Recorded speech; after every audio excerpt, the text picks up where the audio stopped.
All right, so now that we've gone over the basics of getting started with R Markdown, we're going to talk a little bit about how to type text in R Markdown and how to format different text in R Markdown. So I'm going to start. I've got my document here. I've got my heading and I've got my first little code chunk that I need to keep in place. But then below the code chunk in the white area, I'm going to start typing some text, and let's just see kind of what it looks like. This is some text. I just want to see what it looks like when I knit. And so now I'm going to hit this knit button.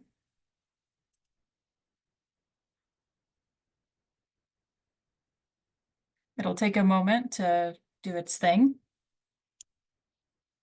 And then here's my document so far. I've got my title, author, date, and then here's the text I just typed. This is some text. I just want to see what it looks like when I knit. So we're going to go through some different formatting things that you can do. And in order to go through those in a more structured way, we're going to use problem set 4 as kind of a little guideline for the different things that we might want to do.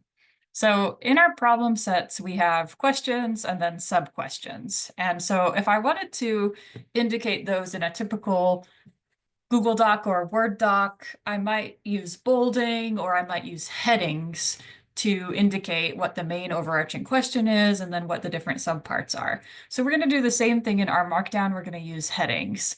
So if I wanted to start working on question 1 and I wanted to use the biggest heading for that, I can type £1 or hashtag symbol and then whatever I want to be the heading. And then say I wanted to get started on part A and I wanted that to be a subheading, so a little smaller, I can type 2 hashtag or pound symbols. And let's see, on the problem set, this is 7.2a. So I'll type it like that. And then I'm going to have 7.2b, 7.2c, etc. And then underneath my heading, let's actually start writing an answer to this question. So I went and looked it up in the book. It's about COVID-19 drug trial. And let's say that I even want a subheading. So I could do 3 hashtag or pound symbols. And then the question in the book is asking about what pieces of information you might want to know to evaluate whether a drug trial was done well or not. So let's say info 1. I would want to know whether different genders experienced different outcomes in the trial. And then maybe hashtag info 2. I would also want to know whether there were any issues, problems, or unexpected events that took place during the trial. So there's kind of a freebie for you for 7.2a. Maybe you have different ideas about what info you would want to know, but that's what I would want to know. And let's try knitting this and see how these different headings and subheadings look. So I'll hit knit and I wait. And then here's my new HTML document. I can see the main heading is actually, it looks to be the same font size as the title. So that's, very big and bold. And then here's my subheading and here's a subheading. And actually here, I don't love that I've accidentally put my main text as part of my subheading. So I'm going to fix that real quick. I'm going to need to put this on a new line to fix that. And let's try knitting it again.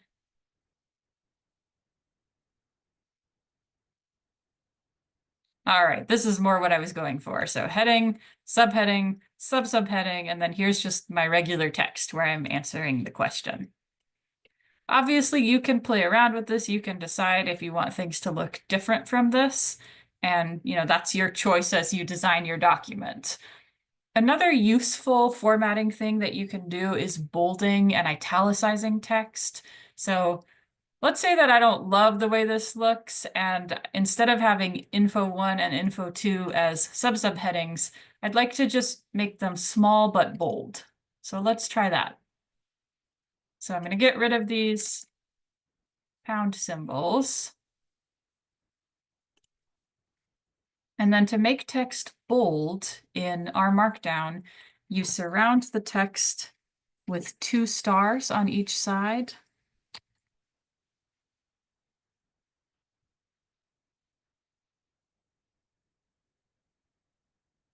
And then to make text into italics in our Markdown, you would do 1 star. So I'm going to put this phrase, issues, problems, or unexpected events. Let's put that in italics. So I'll do 1 star on the left of it and 1 star on the right of it. And sometimes our Markdown helps you with different colors and lets you know, like, yeah, that's something, that's some formatting, that's going to be in italics. Sometimes it doesn't, like here, even though I'm telling it to make this bold, it's not coloring it any differently for me. So that's just part of the learning curve with our Markdown, unfortunately. So I'm going to hit knit.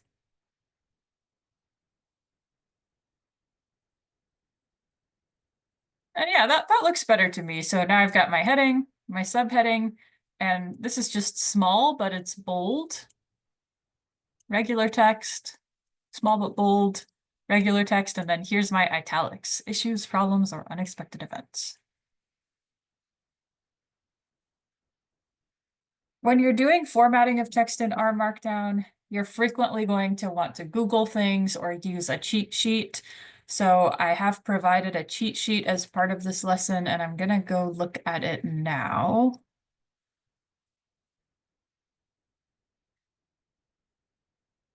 So this cheat sheet just goes through a few of the most common things you might want to do in our Markdown. You can also Google specifically, like, how do I italicize in our Markdown? And things will come up in Google and on different websites. But this cheat sheet, we'll just go through it quickly. It's quite helpful. So we've talked about italics and bold. This is another way to do italics and bold. It should accomplish the same thing. We've talked about headers. Here's how you would do a list. So let's say that instead of, let's say I really don't like these headers. They're just too big for me. So going forward, as I'm working on my problem set, I want to switch to using this list format. So I'm going to copy this and paste it here. And let's see what I'm working on my problem set. So let's say I'm moving on now to question 8.3 A and B. So I'm going to say question 2. And then it looks like if I want to have a sub item, I need to do a plus sign. 8.2A. 8.3A. And then I'll do another one. 8.3B. And then let's say I wanted to keep going with this formatting. Question 3. That has just one part, so maybe I wouldn't do any additional bullet points here. But maybe then I want to add question 4. And question 4 has 2 parts, A and B. So 9.2A, 9.2B. Let's knit this and just see what it looks like.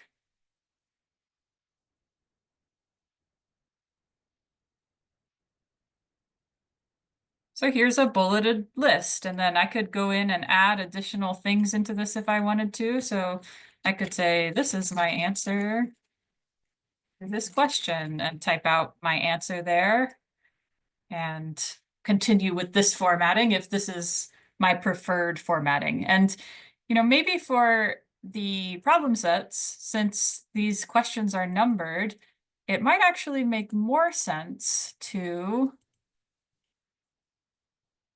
do an ordered list like this. So same thing, except instead of stars, I'm doing numbers. So maybe I'd want to change.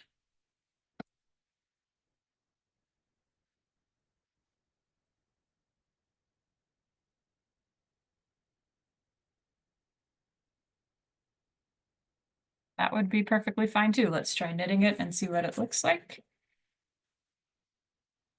And so there's it's again a bullet point list, but this time I've used numbers as my main bullet points.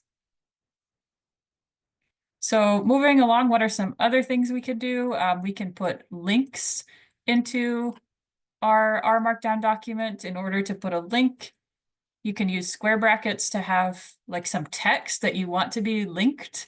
And then in parentheses, you put the link itself. So let's try that out. Let's say I wanted to provide a link to this cheat sheet that I'm using right now. I'm going to copy that URL and I'll make a new line here. And I'm going to just type out some text. A useful cheat sheet can be found here. And then in parentheses, I'm going to put that URL. I'm just going to paste it.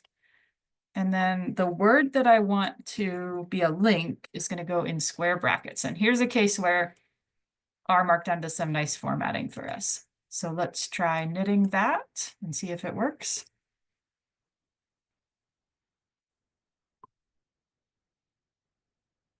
A useful cheat sheet can be found here. And here's the link. And if I click on it, sure enough, it takes us to the URL.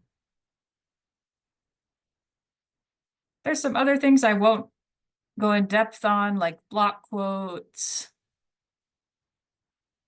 LaTeX equations are useful for typing math if you know how to use LaTeX. If you're not familiar with LaTeX, which probably most people in this course aren't, then it's not as useful, but just know that these $ provide a way to type pretty math equations. You can do a page break. And then let's look quickly at tables. So here's some formatting for a table. I'm going to copy just this part. I don't want this last line.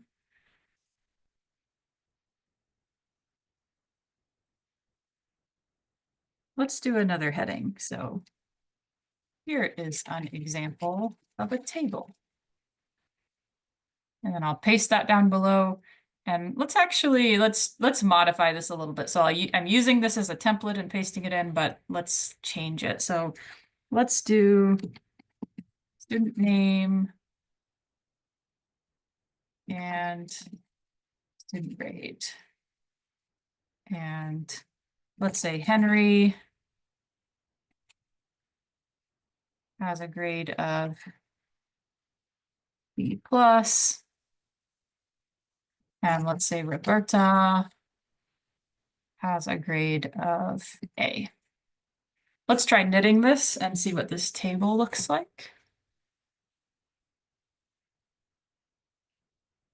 All right, here we go. Here's an example of a table. And then we've got this column, which has the student names, and this column, which has the student grades. Now, I will add here that, in my opinion, these tables that our Markdown creates by itself are very ugly. I find this table hard to read. It's too spaced out. It just doesn't look very nice to me. So a lot of times when you're using R Markdown, you're going to want to use packages. Very similar to when we use packages in R, there are packages for R Markdown that allow you to format things more nicely, more beautifully. And so tables are a really good example of something where if you really want to make pretty tables, I would highly recommend Googling some of the packages that are out there to make that happen, because this method of formatting things in R Markdown is just a little bit not very readable, in my opinion. So go look at the packages if you want to. One final thing I'll show is how to insert an image.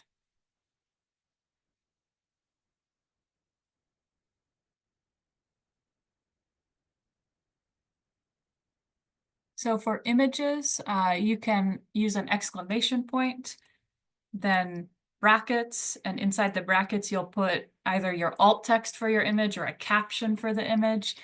And then this ID inside square brackets, an ID references the file path for the image. So if you're not quite yet comfortable working with file paths, this is a good time to kind of push your limits and try to get comfortable working with file paths. So I'll show you how this works. Let's make a new heading. Inserting an image into our Markdown. So the formatting was to type an exclamation mark and then my caption. This is an image. And then more square brackets. There we go. And then I need, in these square brackets, I need the file path to my image. So let me go find an image. Here in my PolySci 300 folder, I have this comic that we've looked at a couple times. So let's use this xkcd.png image. I'm going to find the file path for that. And again, I'm on Windows right now. So if you are on Mac, your process is going to look a little bit different.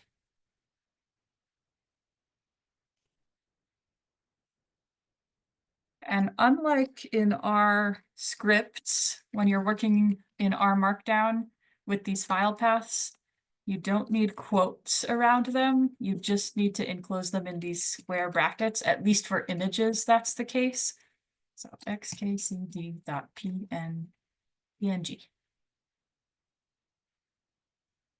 Let's try knitting this and see if it works.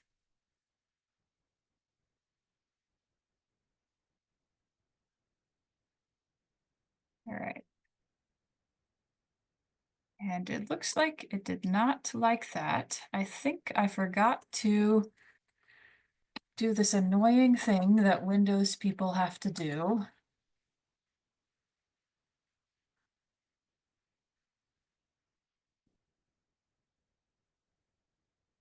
Let's try again now and see if it's happier with backslashes instead of front slashes. Nope, still not happy with that.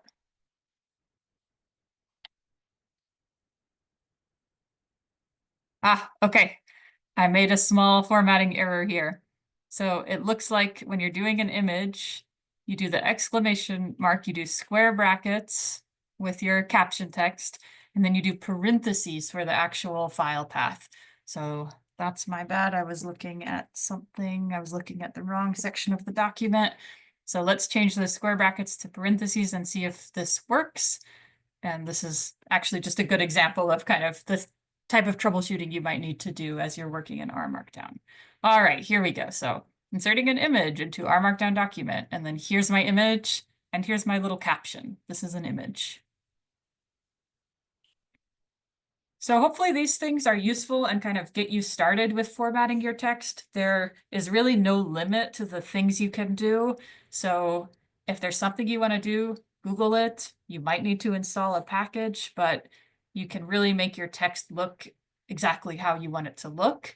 It's just a question of the amount of time and effort you want to spend getting it formatted correctly.